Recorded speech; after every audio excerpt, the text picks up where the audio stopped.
here in the perimeter, there are no stars. Out here, we is stoned, immaculate. Hello and welcome. This is the C86 show. I'm David Eastaugh. As you know, we love a special guest.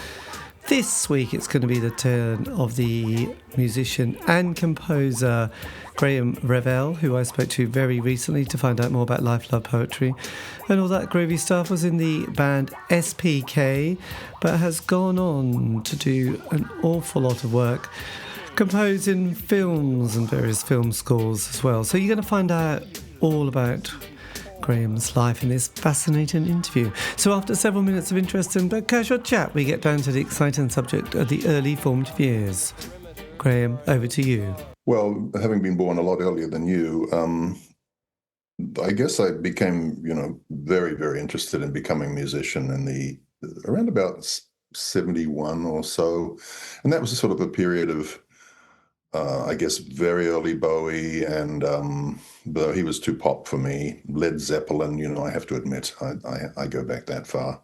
Right. But a little bit later, I never really liked pop music. So at the end of my high school years and my first year at university, I used to travel. I used to save all my little pennies, and there weren't very many of them, and travel to Melbourne and Australia every year. And there was one record shop run by a German guy, I think in the Melbourne Central Railway Station area, underground.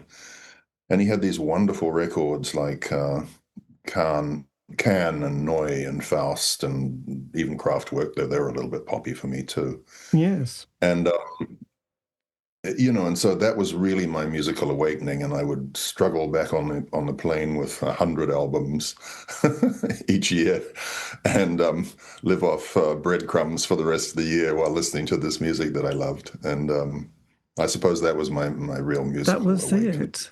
And did you have any... Would have been about from 73 to 75 or 6, I suppose. Right. Did Roxy Music come onto your radar at that point, or were they a bit too pop as well? Too pop, but I did like Eno when he split off, and I thought the ambient music idea was a great one. Yes, well, it must have been. What about people like Tangerine Dream or people like that Yes. sort of came a lot? Yes, I really like Tangerine Dream as well. Yes, Well, I had a brother who was 7 years older than me during that period, so he was very into prog rock. So it was all sort of those bands like Genesis and Yes and Wishbone Ash. But he did have a love of some of the German music, especially Tangerine Dream, and the solo work of Rick Wakeman. But that probably didn't come onto your radar, did it? Really?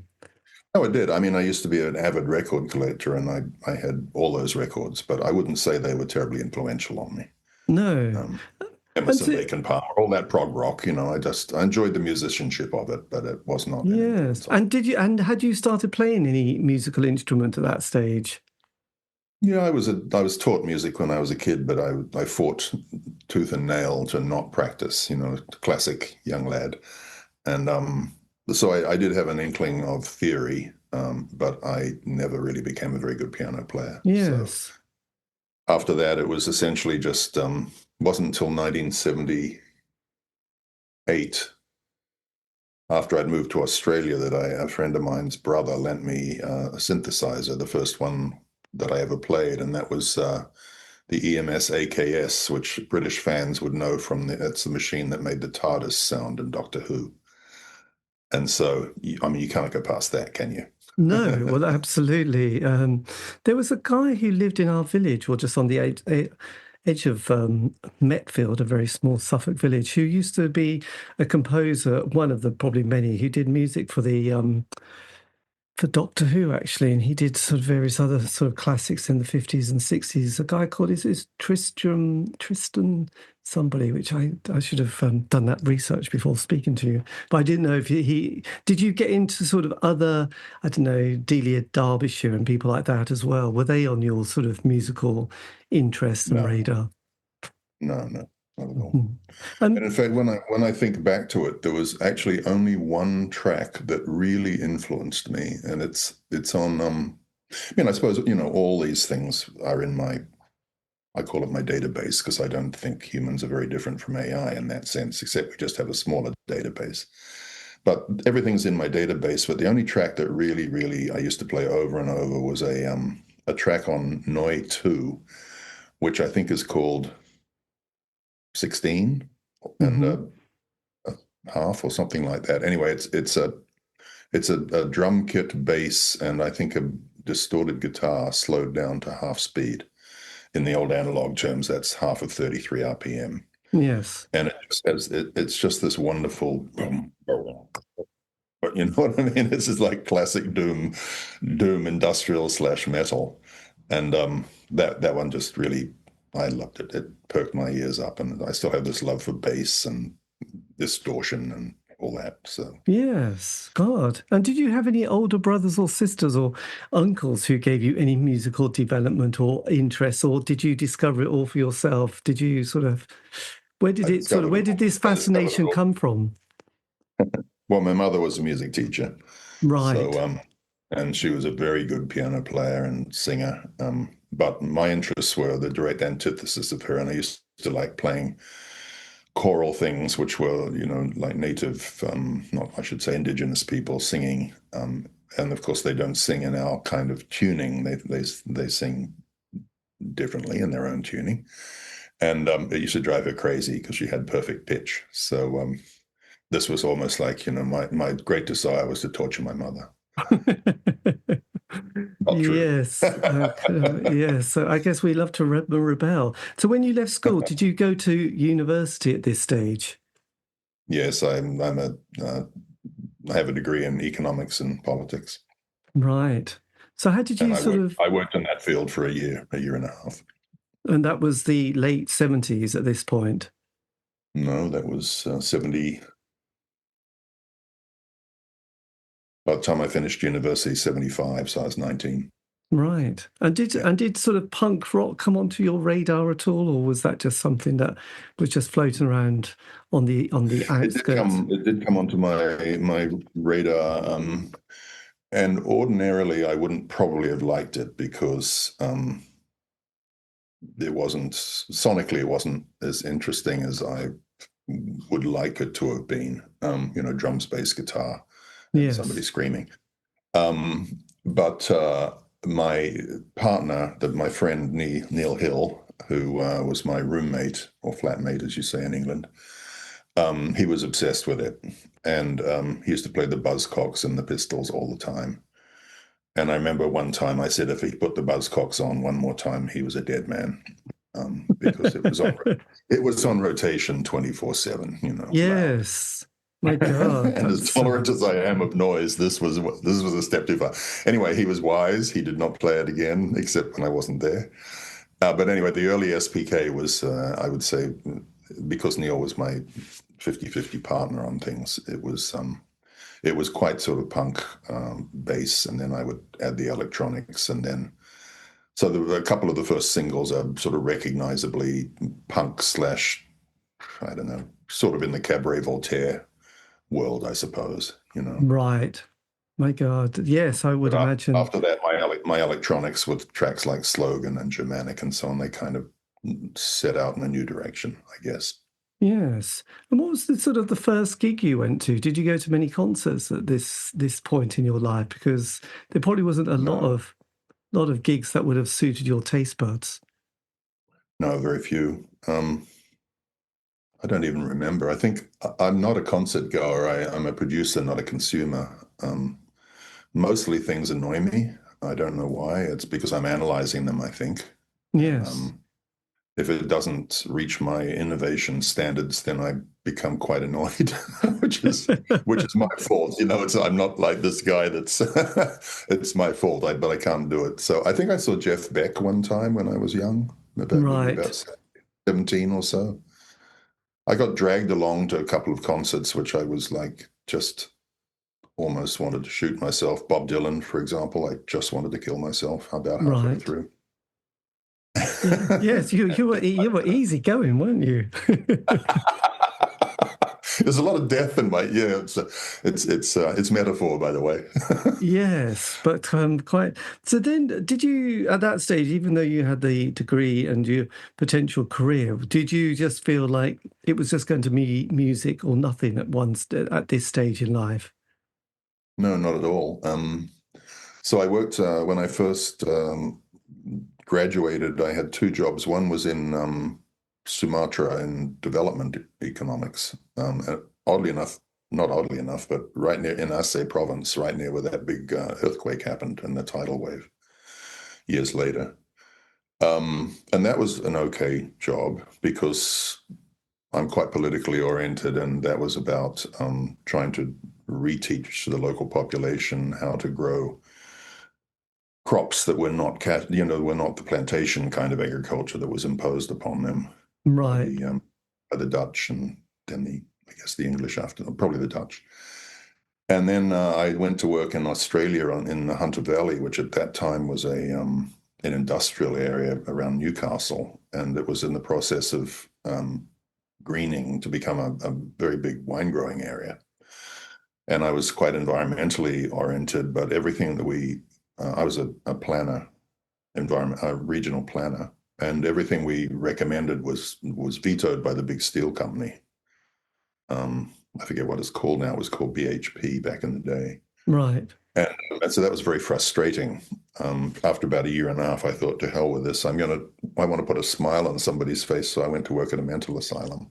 right. What? And, Absolutely. and that's where the band started. Right, in a psychiatric ward. Yes. Right, and is this where you met Neil? No, you Yes. knew him before. Yeah, well, he had been a nurse there. He was probably the one that I think I was interested anyway, but he was the one that said you should work here because he was had been a nurse trainee, but had also checked himself in as a patient. So he was quite a complicated individual. Blimey, yes. Or before the age of 20, or was he a bit older than that? I don't know if he was the same age as me, I think. I don't know. We never really, because we were so, punk and all this, we never really knew much about each other's actual life. Yes, and had Neil had quite a. I mean, you said he was into punk, but was he also sort of keen on sort of forming a band at this stage as well? Yeah, he was very much so. I don't think it would have happened without the both of us because I was the music and he was the sort of the lyrics and the inspiration, So he was also much more social than I am. I'm very much a loner, so he would know other musicians to perform with and so on. Yes. So there was the two of you. He was very important in that.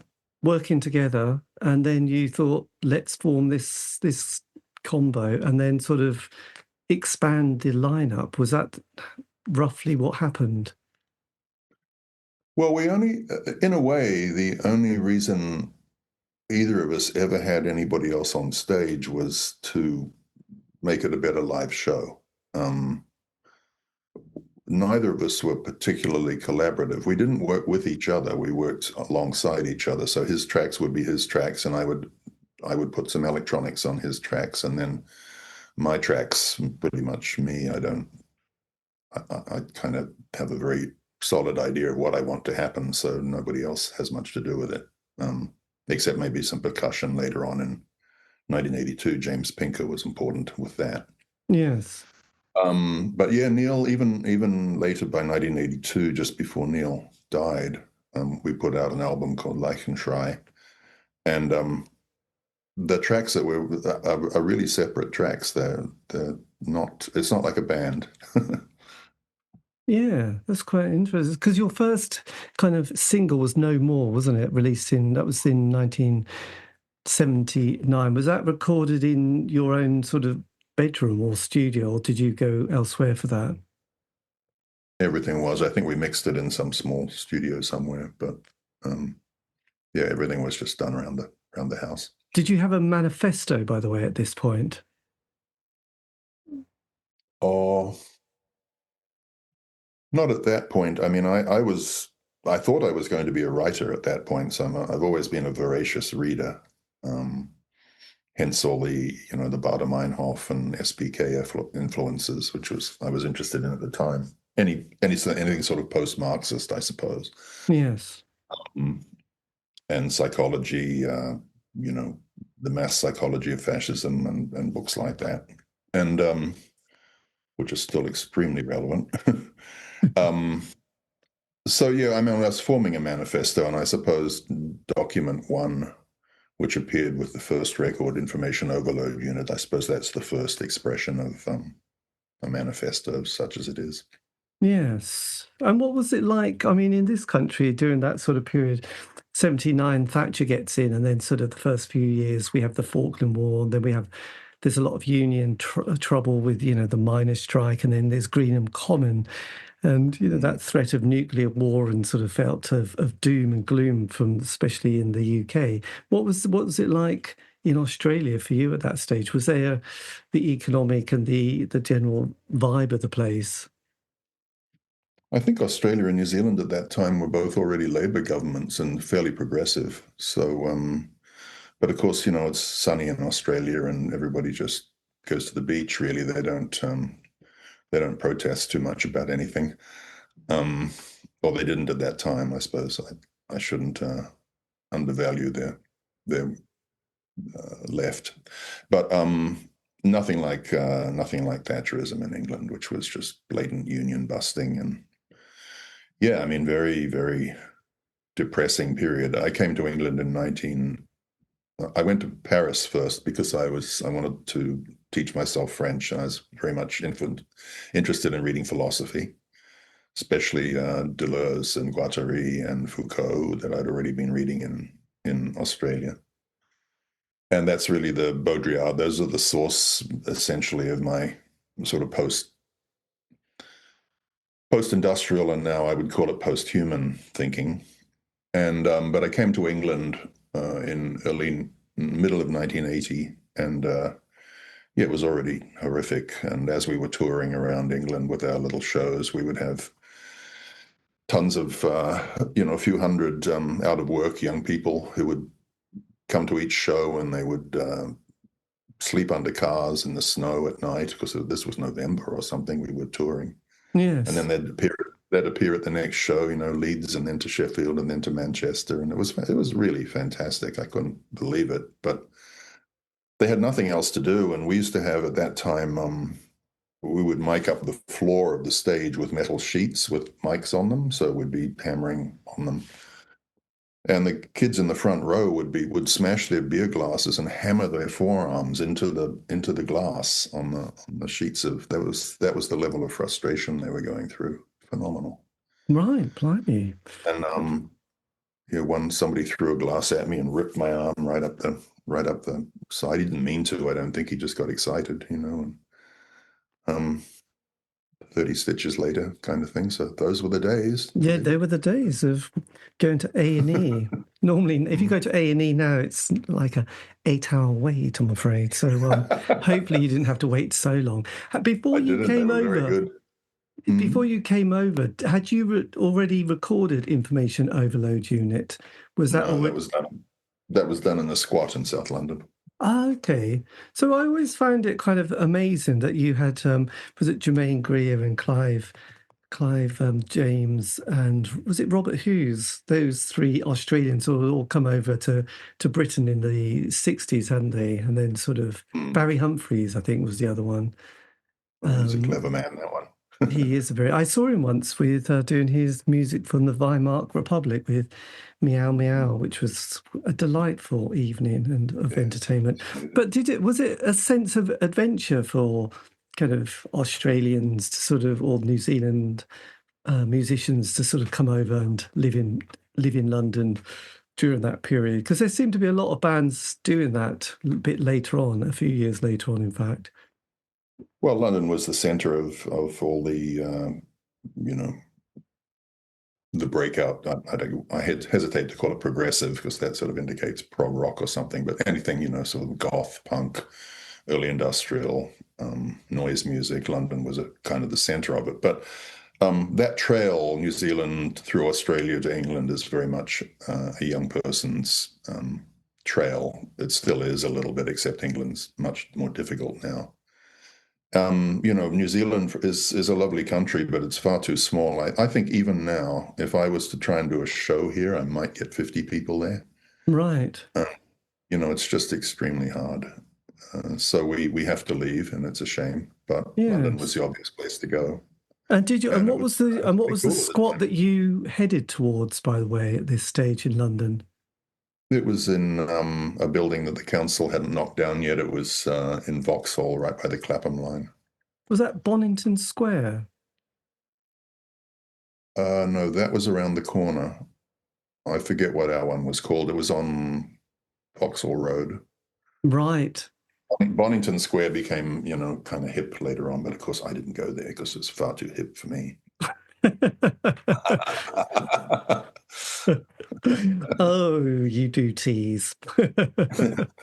Oh, it was quite a scene, wasn't it? Because I guess at that stage, we also, at that point, there was a huge amount of unemployment in the UK, and the government brought in something called Job Seekers Allowance or Enterprise Allowance schemes, which helped to sort of massage the figures, which were sort of going up by millions each year of young people. So they said, "Oh, look, if you can prove that you've got £1,000 in the bank account, you can go on this scheme, and then you don't have to do any restart interviews and just put anything down." And a lot of people just went, "Oh, I'll be a musician then." And I think that's why there's a lot of a lot of bands that sort of developed during the 80s. That's a slightly simplistic view of it, but there wasn't much of idea of getting a job and getting a career. So it was a bit like, well, let's start a band. And like you said earlier, you had, the John Peel show, you had those weekly magazine papers, which, they were weeklies, but they had a sort of circulation of something ridiculous, like 100,000. So,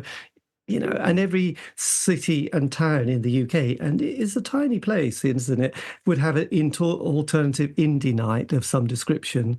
So you had a sort of ready-made circuit at that point. That's another theory of mine. So there you go. That's cool. I think you're right. It's And the I think best. it's about to happen even more soon because, looks like there's going to be a lot of people out of work.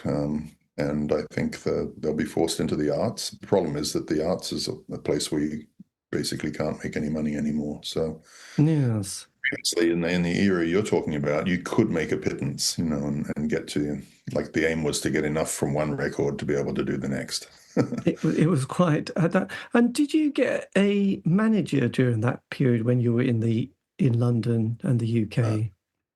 I've always done everything myself, never had a manager. No. So just to recap, did you record Information Overload Unit? Was that recorded and made in the UK, by the way? Yes, in South London, yeah. Right. And so then you put that album out. So how did you get did you get publicity or sort of a bit of traction in the weekly papers at this point? I just wondered how people got to know about the band for your Not tour. really, not really. So when I was in Paris, in '79, I visited a record store, and two records caught my attention. One was Panic by a French band called Metal Urban, which I really liked. Three records. Another was, what's it called? 30 Seconds Over Tokyo by Pere Ubu, I think, and I bought Right, that. yeah. And then Throbbing Gristle's second annual report. And I liked that record. It was fairly ambient, really, compared with what I was doing. But I wrote to Genesis PRage and asked if I could come say hello, which is extremely unlike me. I don't know why I did it.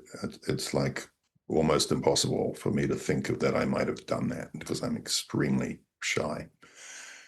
And anyway, had a chat with him, and we talked past each other really because his interests and my interests had almost no. It's quite funny about everybody calls it industrial, but none of us have any shared interests really.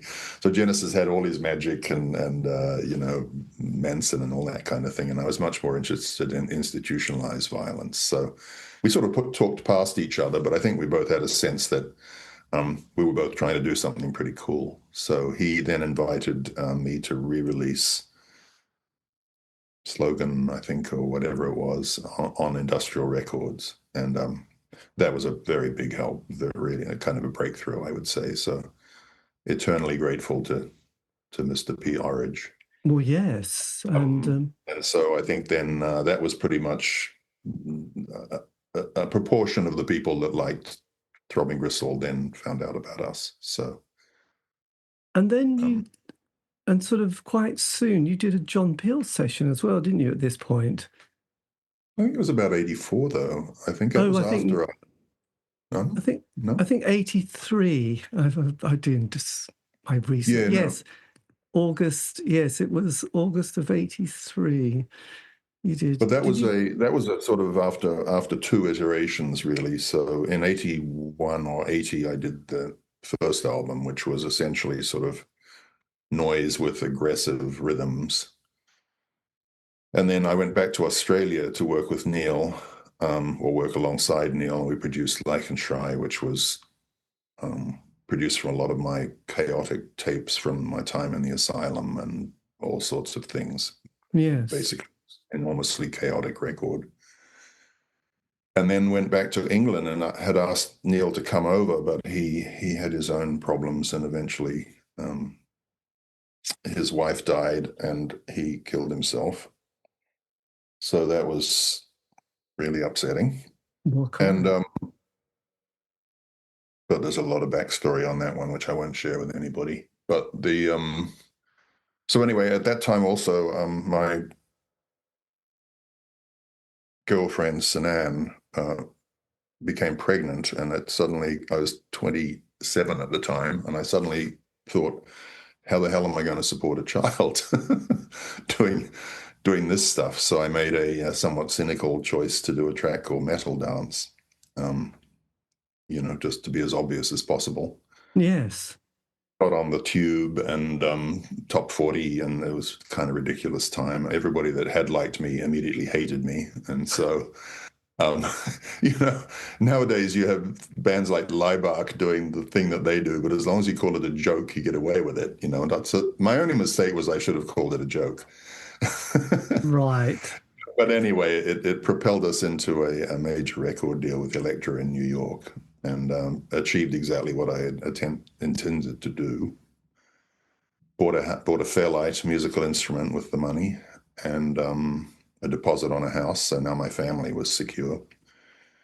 And then at that very short time, we did a John Peel session, which I don't remember anything about it except that we improvised it. We didn't go in with anything. And so that John Peel session is not high on my list of achievements. So, right. And then immediately produced the record, contractual obligation.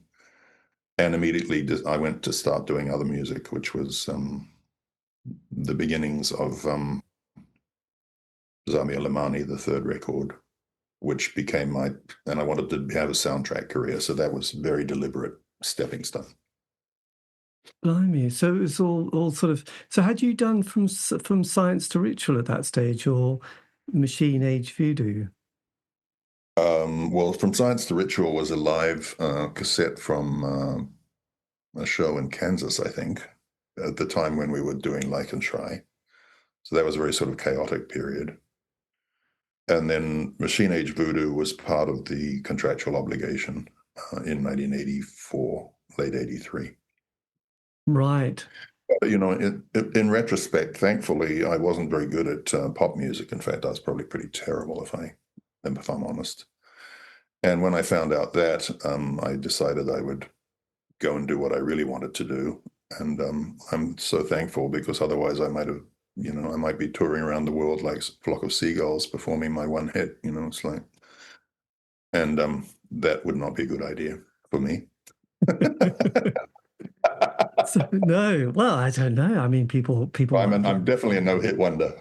No-hit wonder, but yeah, amazing. So then, from there, you developed your sort of love of soundtracks. Yeah. So when did you start getting commissioned for the soundtrack period? Not until I did some small documentaries in Australia in 1980. From about 1988, I think, just to keep the lights on, really. But I turned out to be fairly good at it. And I then got a call one day from my publisher. I did a sort of a little pop record. I did a compilation record in Australia, which was nothing. And my publisher of that called me and said, there's this film called Dead Calm that can't find a composer that's of any interest to them. Would you like to try? And I said, sure. So I went into a sort of a hornet's nest there because the producer, George Miller, who's genius producer and director, thinking Mad Max and on through Happy Feet and all that, he's very eclectic and very, very clever guy. And Philip Noyce, who's a big-time director, Patriot Games, and you name it, he's got a great track record. Anyway, but they weren't seeing eye to eye on the soundtrack thing. So Philip wanted an electronic score. I produced the whole electronic score. He loved it. George hated it. George got me in and he wanted some sort of Fairlight version of Wagner's Tannhäuser. And I explained to him, I said, this is an 8-bit sampler. If you put two sounds together, it will start to sound like a bad Wurlitzer organ. Anyway, I produced a bunch of tracks like that for him. And he said, it sounds like a bad Wurlitzer organ. I said, yeah. Yes, I did. Anyway, but I sat down and I had already produced Zamir Limani in 1986. And I said, how about this track? This is In Flagrante Delicto, has two opera singers on, or one opera singer. And I said, this is a Stabat Mater, Jesus, a Mary's lament to Jesus on the cross. And I said, I think that's what your movie is. And he said, it's because it's Ray, which is Nicole Kidman's character's lament for the loss of her son, and that's what leads to everything. And he says, shit, you're right. That is what this movie is. And so he then In Flagrante Delicto became the basis for the entire soundtrack.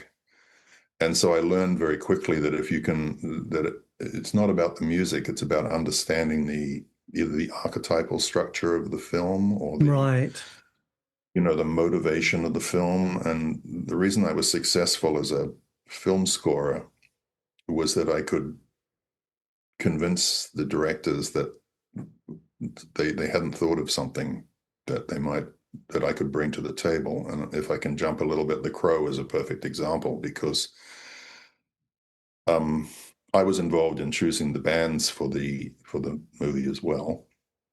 And, it was basically a revenge fantasy comic book film. And they said, well, we want this really hard metal driving industrial score. I said, no, you don't, because you already have that with all the songs. What you have is you need the emotional core of the movie. What's the motivation for this character? And it's the fact that somebody's killed somebody he loves. And I said, so you need beautiful strings. And they said, we have no money. I said, well, I will spend all my money on it. And that was the kind of commitment I made to film scoring, and it's become an absolute classic. Yes. My God, you sort of... And I think largely because it does have an emotional core. When you hear anybody talking about it, they don't talk about the violence. They talk about the emotional core. Right. That's so fortunately, I seem to have an understanding for that, and that's how my career began. So were you able to watch or see the film, or had you just read the novel of the film to sort of understand what it was that it needed, even though the director had sort of missed it slightly? Yeah, all of the above. I did try not to, because I was involved in a lot of genre film, sci-fi, horror, fantasy, comic book.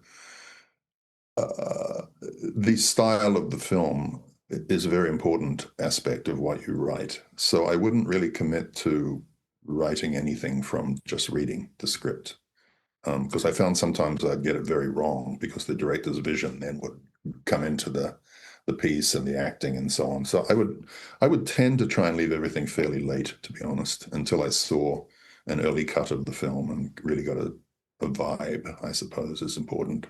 The vibe, yes. Did you, because a few weeks ago I did an interview with a guy called, is it Juno Reactor, who was electronic guy, he did The Matrix, and he's done a load of soundtracks as well. But he sort of gave the impression it was, though it was on one level sounded fantastic, the politics of sort of trying to work in that field sometimes could be horrendous, even though the directors wanted him and he'd gone to LA.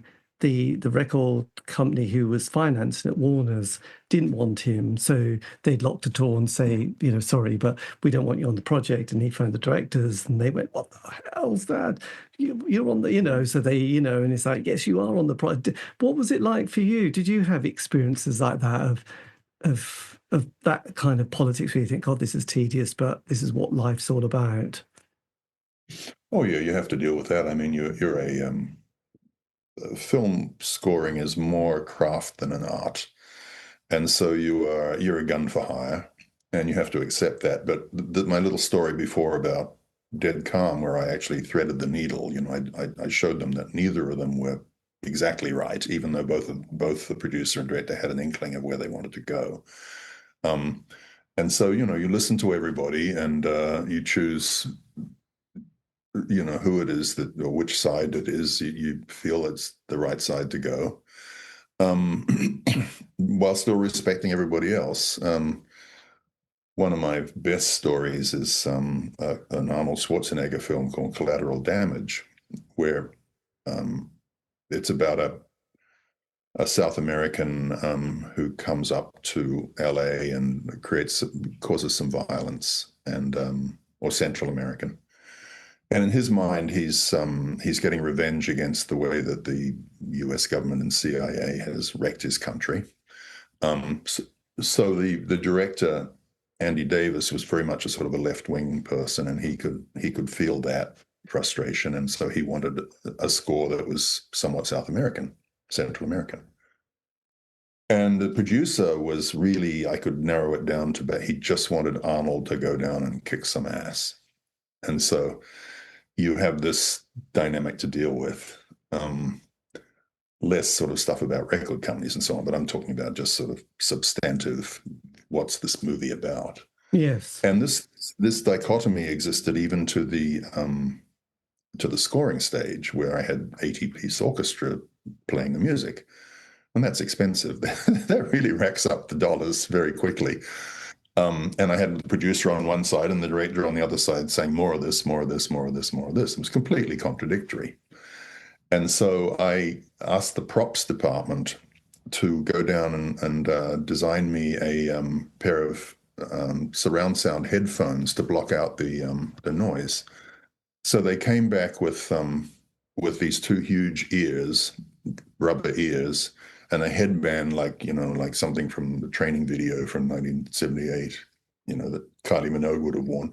Yes. And a huge ear, which was the center speaker. And I said, "Well, this is not good enough. There's no on." And these two things, like with ears on bunny ears. So that was the 5. I said, "Well, where's the sub?" So they came back with this enormous ear on a gold chain that I hung around my neck. And I'm conducting the orchestra with this, and it just everybody was like cracked up, basically. I would imagine. And stopped them from being annoying. And Denzel Washington brought his 9-year-old son into that session, and was out on there listening to the orchestra out in the room, which is always a lovely experience. And anyway, years later, I heard from Denzel that his son was so impressed by the session, possibly my regalia, that he wanted to be a film scorer.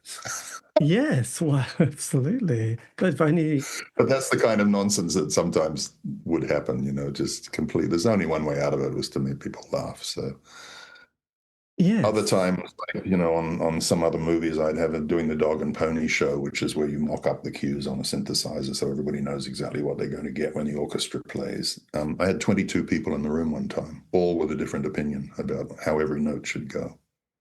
My God. And so you just sit there and you go, yes, what a great idea, to everybody, all 22 of them. And they all leave the room thinking that their note was the one that you were going to activate, but you weren't.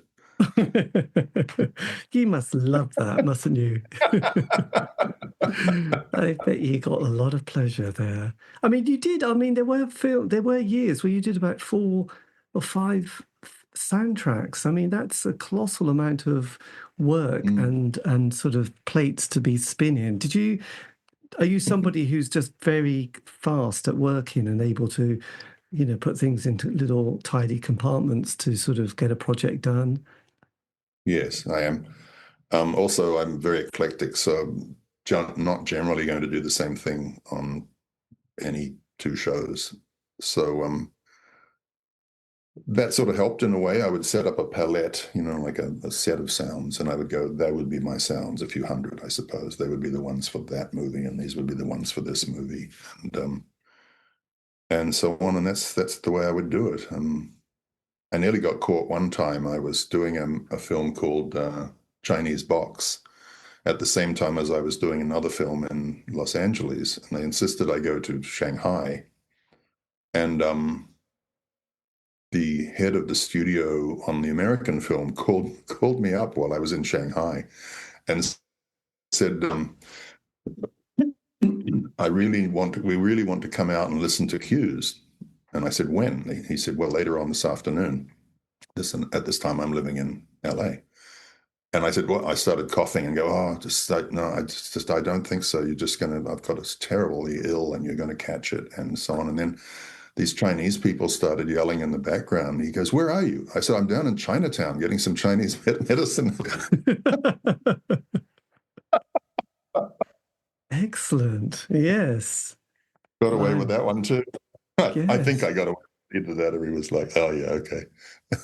Yes, we won't bother. But yeah, so what was it like working with someone like Wim Wenders? You did Until the End of the World, didn't you? And then Far Away, So Close. Were they projects that were particularly enjoyable to work with such a sort of director?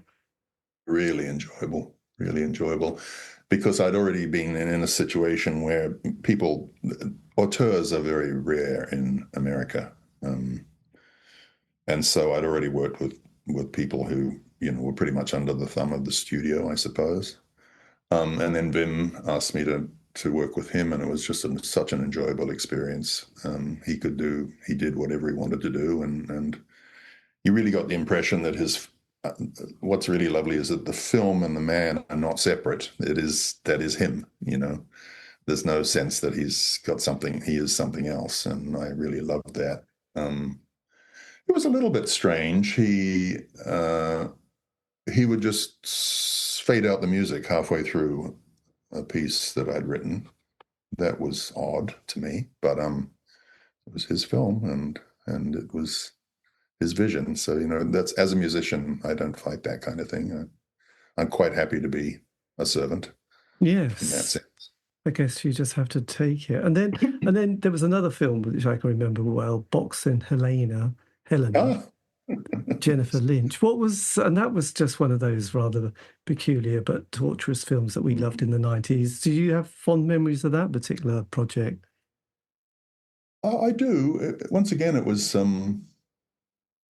I think Jennifer was sort of under pressure already. What sometimes happens is all's fine until it isn't, until it goes wrong a little bit. And there was a sense that film had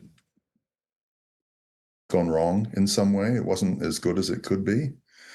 And then what happens is the director comes under a lot of pressure. So often by the time they get to the composer, they are under a lot of pressure. They're not very happy, and they're perhaps panicking. And the last thing that can help them or save them is the soundtrack, is the music. Right. So often you're in this situation where you're going to be the savior or not, and it's not really possible. You feel like you can save a film, but you can't really. It's if it's not really good, it's not going to be really good. It's going to be a little bit better, but that's about it. So yes. You're in these situations where sometimes that there's a little bit of a lot of arguing because of that pressure on the director, and sometimes I found that if cocaine's involved, it can become very nasty or very, very, very weird, very weird. Were you in LA at this point? Yeah, I was in LA for most of it, yes. Right. So, yes, I do remember another person who was in a band called David and David. He was one of the Davids, obviously, and he got into doing soundtracks. Oh, writing, that was it.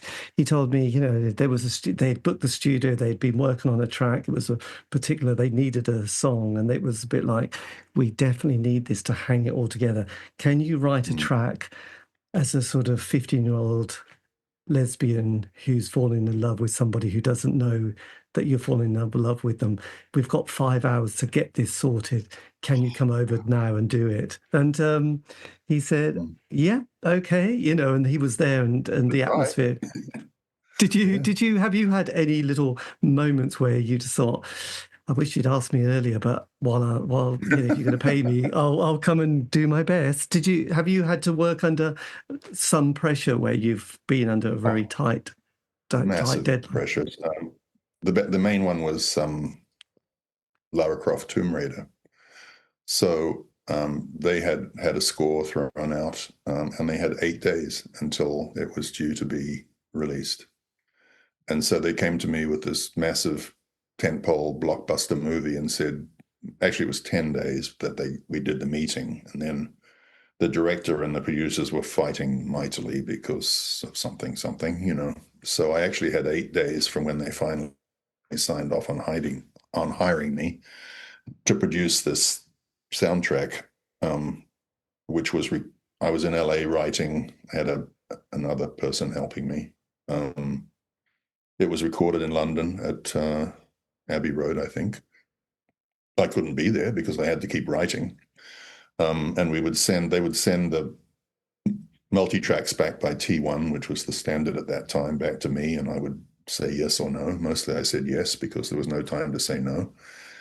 And produce 90 minutes of huge music in 8 days, including mixing and so on. So I don't remember going to sleep at that. I don't think I went to sleep for 8 days. No, I would have thought so. I barely remember being there, except when I listen back to it, I'm thinking some of it's not bad, actually. There's some of it that could have been infinitely better, but I guess there's no time to go back. And I made $1 billion, so yay me, Well, yes. God, you saved the day. When at the time, I guess you're just in some sort of storm. But do you also quite enjoy those times where you just know you haven't got time to ponder, you just haven't got time to reflect, you just have to whack it out? Were you watching the film at the same time? A rough cut? Oh yeah. No, it's all locked in. I mean, I used to use Digital Performer. People use Logic. One of those doors, you lock in the video, and then you just write to it, playing keyboards and allocating it to all the different orchestral instruments and so on. So even during those 8 days, I was still having to do dog and pony shows and showing them what it was going to be like. I mean, that was a waste of time. If they'd said no, what was I going to do? But fortunately, they said yes to everything. And, basically they're hearing what it's going to sound like in some form, with all the orchestra, all the choirs, everything already sounding pretty good. And I came up during that time. When I started in 1989, there was no such thing. There were no adequate samples to do that with. So you just have to sort of mock it up with some sort of substandard electronic thing. But by the time I finished, I mean, essentially a number of soundtracks that I put out are not orchestras. People think they are, but they're not. They're samples. And nice. So, that was my journey, I suppose, being one of the pioneers of that. Well, quite. I mean, you obviously work very quickly in lots of ways, but also developing your sort of knowledge of equipment and sound and sort of technology. Were you just embracing it straight away as it was sort of coming off the production line and sort of learning how to use it? I'm your archetypal early adopter. Right, you're not messing about. Whatever's there, I'll use. The same with AI now. I've embraced it for the last 6 years. Right, So. you weren't going to get left behind on that one, were you? No. Did just another film that I remember with fondness, Tank Girl. Was that one of those projects that you enjoyed, or was that a sort of kind of panicky phone call and a quick?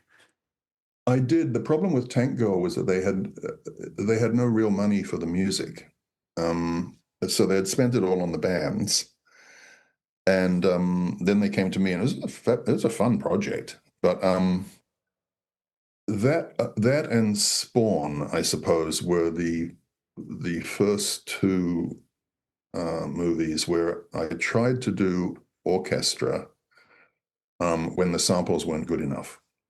And so I think that both those soundtracks suffer from that a little bit. You can tell I'm brutally honest about things. I don't pretend that things are good when they're not, So that one, those two probably, but by the time The Craft came along, which I think was later, 95, I don't know, about the same time, I'd sort of learned what you could do and what you couldn't do. Right. And that The Craft was really successful, whereas the other two were not quite. So, but Tango was fun for sure. Yeah. God, it was an amazing. And that other one, which was so stylized, was Sin City, which I remember getting the adult comic book. Was that a project that was particularly enjoyable because it looks and sound? Yeah, I loved that one. That was Robert Rodriguez is such a nice and fun guy to work with. It's quite funny when you play cues for him before you record them. He only ever gives two types of feedback. One is either badass or dude, and you judge the amount of enthusiasm in the dude by the number of exclamation marks that are after dude. So if there's only one, he's ambivalent, If there's three, it's like, yeah, it's a go, Right. So if you only get one dude exclamation mark, then you probably should try again, But no, he's great to work with. And Sin City to me was a wonderful opportunity to completely deconstruct the noir score, from earlier periods. Yes. And make it a sort of Revell oddness. They asked me if I wanted to put orchestra on it because the other two segments were big orchestra, and I just didn't see the film that way. So, mine was more or less of a sort of a source of material, I suppose, which the other two used later on, Yeah. With the soundtracks, I mean, did things kind of change for you then during the sort of the end of 2010? Did you sort of have a bit of a career change at this stage, or did things alter much? When I slowed down? Yes. Well, no, I decided to slow down a bit because, I moved to Napa, California, from LA, or from Vegas at that time. And did you live in Vegas? Yeah, for 2 years, a year and 2 years. What was it like? Because it's a place that we've often flown into to sort of drive off, and we've often had a few days in Vegas to sort of get yourself acclimatized and get the jet lag gone. What was it like as a resident, or were you just really working and didn't notice it? Well, it's quite nice as a resident, actually. There's always something to wander around late at night, and that was the period of the, people, they were still building new things every time you went out, there was a new building there. And restaurants were great, and I don't gamble, so there's no danger of throwing any money down the drain.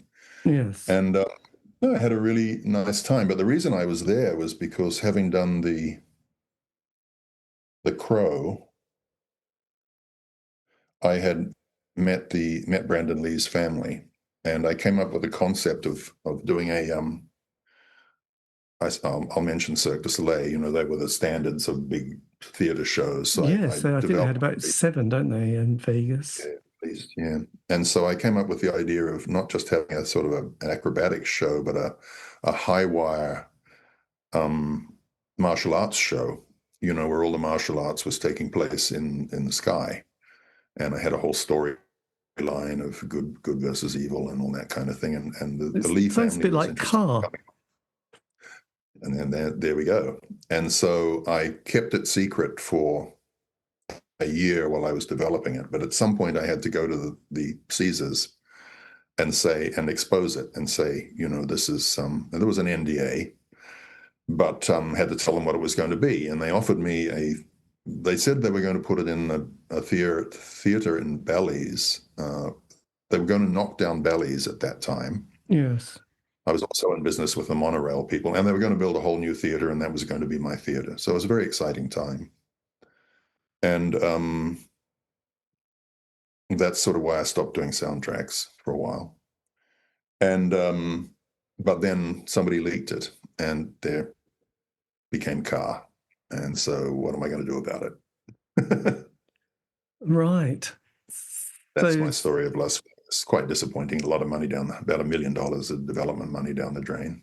And there you go. crikey. I couldn't prove who'd leaked it, So No, but you must have been absolutely gutted to a point. a little bit. Their show's pretty good, though. I must say, I didn't think of that stage thing going up vertical. That's pretty cool. I did enjoy it when I saw it. It's pretty good.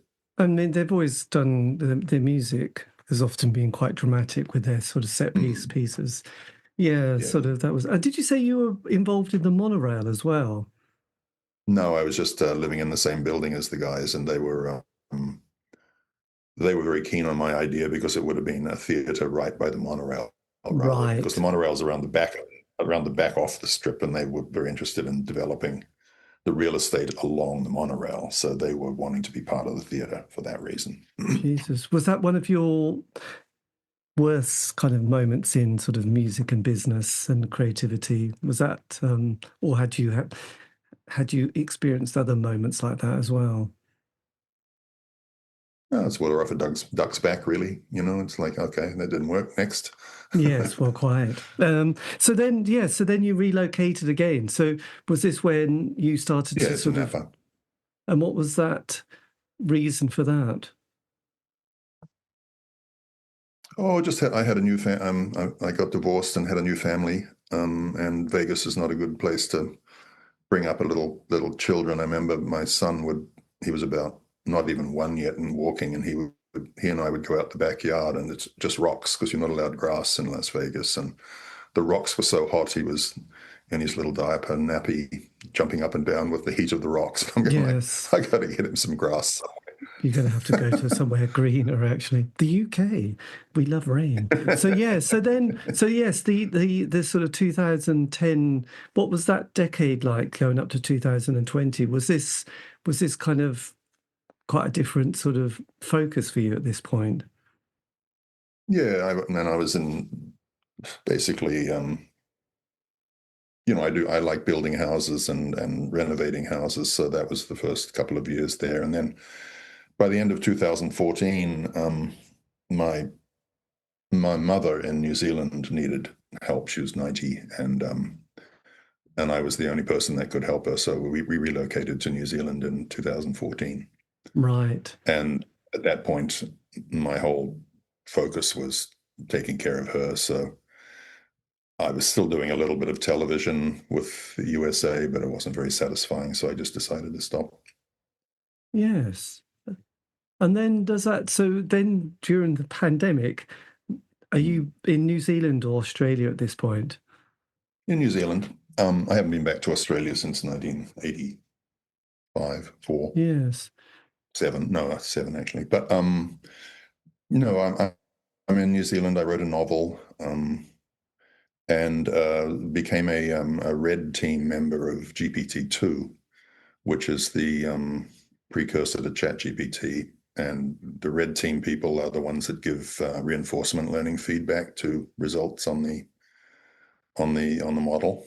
Right. Thumbs up, thumbs down, comments on hallucinations, all that kind of thing. So people don't realize that the training of these things is not just throwing data at it. It's actually humans giving direction, I suppose. That's at an early stage, a lot of direction, actually, as to what the results should be.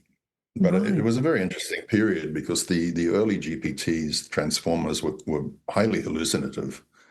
And the results you would get from prompts would be fabulously creative. So I put out a book of that too, actually, which is sort of illustrations of what happens when you put in prompts and the results that you would get at that time. So it's sort of a history book in a way. But also, in my way of thinking, recipe perhaps for where creative AI might go. It might almost be a steampunk movement at some point.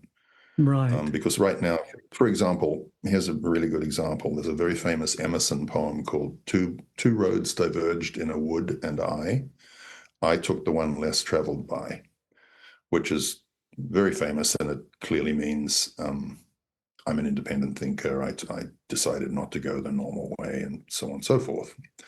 When I put that prompt, two roads diverged in a wood and GPT-2 came back with, and I went down the one to die as you came up the other, which is beautiful, in my opinion.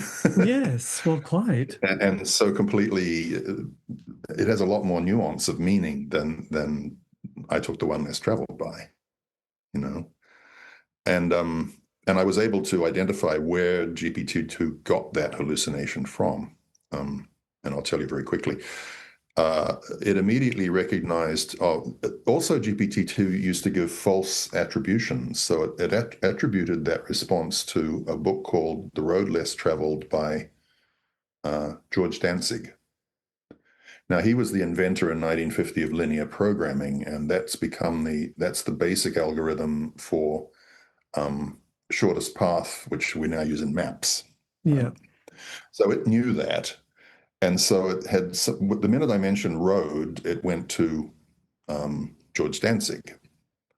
But what happened was that there's also an American rock band called Dantzig with no T in it, Danzig. Yes. And what's their most famous song? Going Down to Die. And so you get this wonderful sort of completely lateral, which in my opinion is creative thinking, that now I went down the one to die as you came up the other. It's like, yes. You know what I mean? But now you don't get that. If you put that into ChatGPT, you just get the next line of the poem. It knows too much. Right. And so I have this very strong opinion that human creativity is caused partly by ignorance. We make shit up. And GPT doesn't do that anymore. Yes, it's So take amazing. that how you will. Well, it's amazing what how people created their sort of their best work is quite. It's always a fascinating story, and it's so sort of random, and it's often very lateral, and sort of slightly accidental. Sort of comes from sort of an angle that no one would have seen.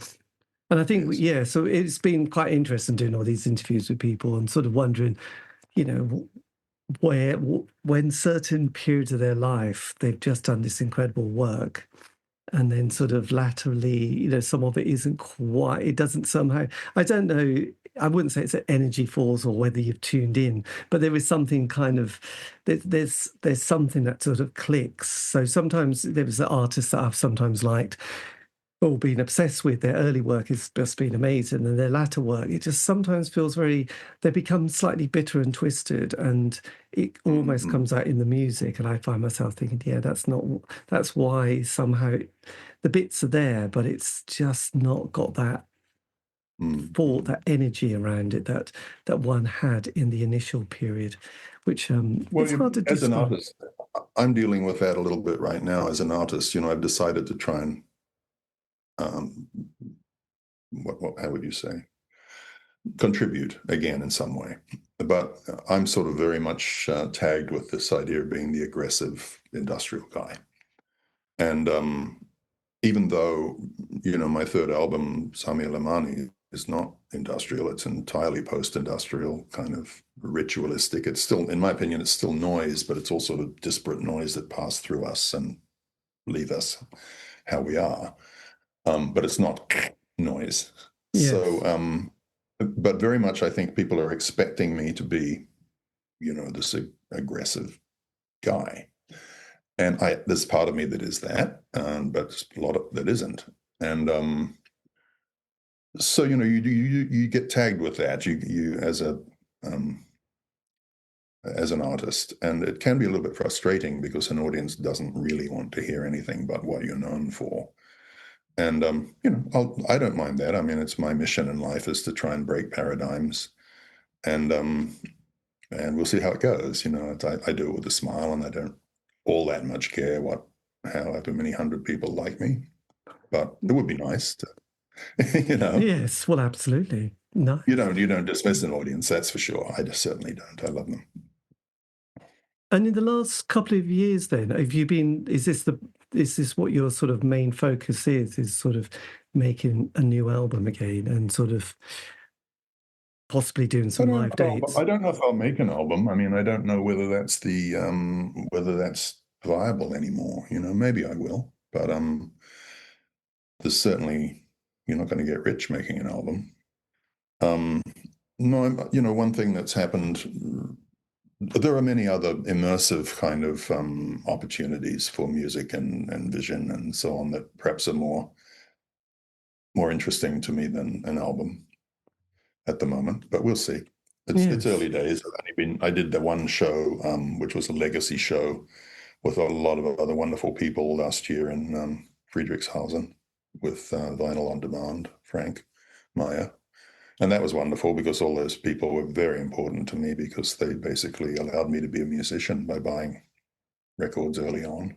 So that was really nice to say thank you to everybody.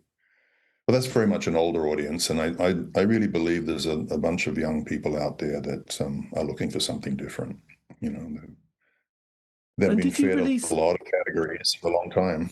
Well, quite. Did you release a single quite recently as well? Then was there I put it out on Bandcamp, to be honest, just as a tester to see, because I suppose it was about 30% AI generated, maybe 25%, something like that. So I wanted to see if the algorithm, which uses AI, could pick up that AI was involved. Yes. And about a month later, it did. Either that or somebody informed them that, because I'm not lying about what I do. I believe this is a new tool, the same as a sampler is. And also, I think I have a very strong defense because as a 70-year-old man, it's my database that's in there. So surely I'm allowed to steal it back. Yes, well, absolutely. You know what I mean? I feel like that's a really defensible position. Yes. I recently lost my entire last year. I lost my entire archive, visual and sound, in a fire in Los Angeles because it was in St. Anne's house that burned down, and so I have nothing. I have no past. And so when I went to try and do this show, I had to sort of attempt to reconstruct some of the earlier tracks. And I had no trouble. I mean, all I did was look on LoopCloud and SoundCloud, and there it all was, all the samples. All I needed to do was subscribe and buy them all back.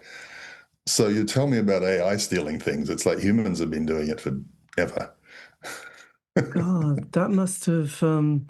did that take a lot to process and recover from, having lost all your stuff in a fire and your archive? Not for a second. No, doesn't bother me. Not really interested in the past. It's what I'm doing tomorrow that's interesting to me. Well, quite, yes. So then what are we... Because you've written a novel recently, haven't you? I think it was a novel. Mm. Yeah. So that came out. Have you got any other books that you're working on at the moment, or any other projects? Not at the moment.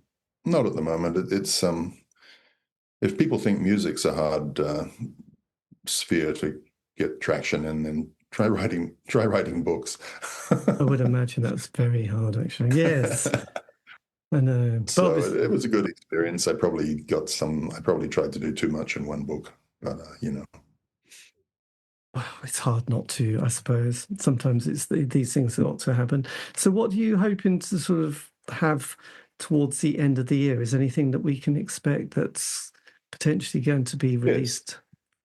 Yeah, I'm booked to do some. I did Wave Gothic Treffen last month, but it was very difficult because my son, who's the other member of the band, caught COVID and couldn't travel from America. So I had to, I said I really should cancel, but they begged me not to because 1,000 people had already paid for it. So I did a one-man show, and seems to have gone down pretty well, even though it could have been better.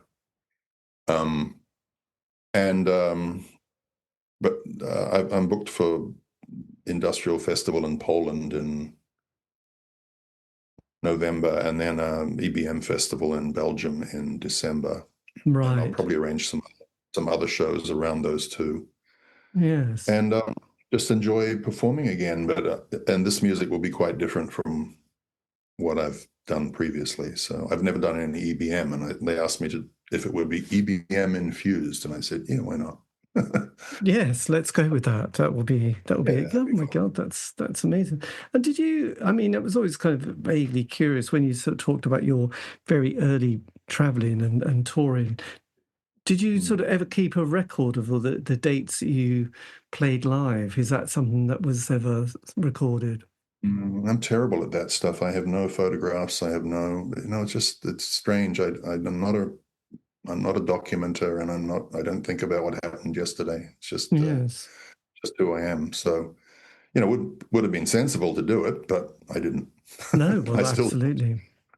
And would you sort of, if you were to sort of name your three favorite books, could you conjure up what three books you would always or potentially still be able to say, yes, I'd reread that one again?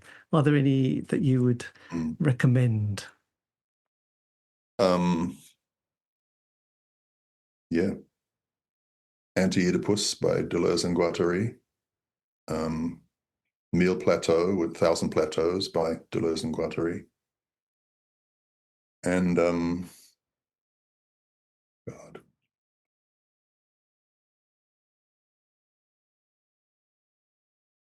Something by Foucault, probably. Something like The Birth of the Clinic by Foucault, I think. Right.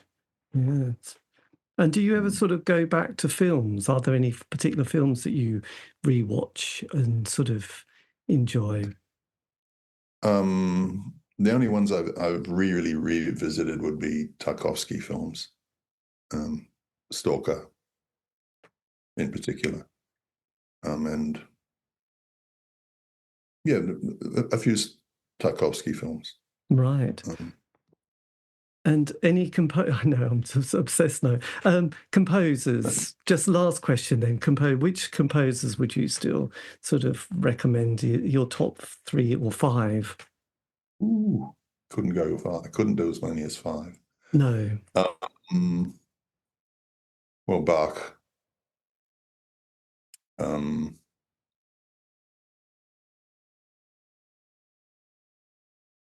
I do really like Arvo Pärt. I'm not sure how important he is, but it's beautiful to listen to. Some people say Part. I think you say Pärt, whatever it is. Yeah, I know. You know him, right? Yes, absolutely. And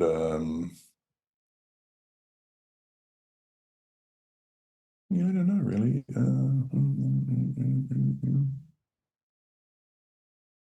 Well, just as a sort of a emotional response, I think Vaughan Williams is a beautiful writer. Yes, did he do The Lark Ascending is amazing. The Lark Ascending, yes. That was a book that I think Richard King sort of did a book on The Lark Ascending. Yeah. There you go. The music of the British landscape. Yes, well, it's very evocative, isn't it, really? So, yeah, there you go. Well, look, thank you ever so much for your time and our ability to sort of work out, yes, AM, PM, and the next day, which is, I feel optimistic it's going to happen because you've already had yours. I'll show you what it looks like. There you go. It looks fantastic. There you go. Well, look, from the 31st floor in Auckland. There you go. Auckland. Ah, nice. A sunny day. Well, hopefully the weather's going to change because it's been grey. But anyway, look, enough. The British love to talk about the weather. But look, thank you ever so much. I'm going to go to bed now. But look, nice chat. Thank you. It's going to be, yes. Thanks again. Have a great day and look forward to your next projects. See you later. Bye-bye. Thank you, David. Bye. And that was me in conversation with Graeme Revell, talking about his life in music. This has been the C86 show. David Eastaugh. Have a great week. Stay safe.